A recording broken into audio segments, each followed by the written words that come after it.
కొక్కిలేరు తొండం కిందకి దిగినప్పుడు ఆ యువకుడికి ఏదో తగిలినట్లు అనిపించింది. కాని అతను కిందకి వెళ్లినప్పుడు అకస్మాత్తుగా 100,000 వోల్ట్ల అధిక వోల్టేజ్ అతన్ని కొడుతుంది. ఆశ్చర్యకరంగా అతని చేతులు నేలను తాకిన క్షణంలో ఏదో మాయాజాలం జరిగింది. అతని చేతులు భూగర్భ సంపదను గ్రహించడానికి సూపర్ పవర్ను మేల్కొల్పాయి. విద్యుత్ షాక్ నుండి తాను భ్రాంతి చెందుతున్నానని అతను అనుకున్నాడు. కాని మరుసటి సెకను భూగర్భం నుండి సన్నని గాలి నుండి ఒక వెండి నోటు అద్భుతంగా కనిపించింది. అప్పుడే అతను దూరం నుండి వస్తువులను తిరిగి పొందగల సామర్థ్యం కూడా తనకు ఉందని గ్రహించాడు. అప్పుడే ఓనర్ వచ్చి ఇతడు కేబుల్ కట్ చేసినట్లు చూశాడు. మరియు వెంటనే అతని నుండి 1 నెల జీతం తగ్గించాలని అనుకున్నాడు. ఆ యువకుడు చాలా కాలంగా యజమాని టార్చర్తో విసిగిపోయాడు. కాబట్టి అతను వెంటనే తన ఉద్యోగాన్ని వదిలి వెండి నోట్లను అమ్మడానికి ఒక పురాతన వస్తువుల దుకాణానికి వెళ్లాడు. దుకాణదారుడు వాటిని మింగ్ రాజవంశం నుండి వచ్చిన వెండి నోట్లుగా ఒకచూపులో గుర్తించాడు.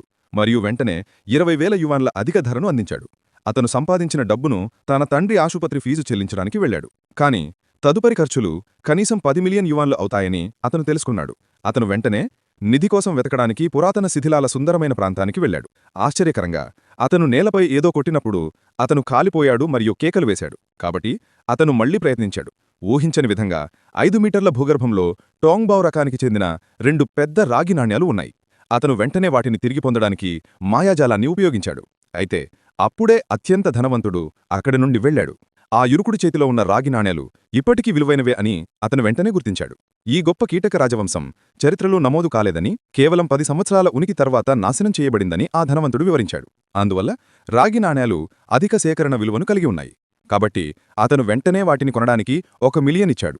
కాని ఇంటికి వెళ్లేటప్పుడు ఎవరో అకస్మాత్తుగా కనిపించి ఉద్దేశపూర్వకంగా అతన్ని ఢీకొట్టారు. అతని చేతికి వెంటనే ఏదో అనిపించింది. మిగతా స్టోరీ కోసం వీడియో లైక్ చేసి ఛానల్ సబ్స్క్రైబ్ చేసుకోండి.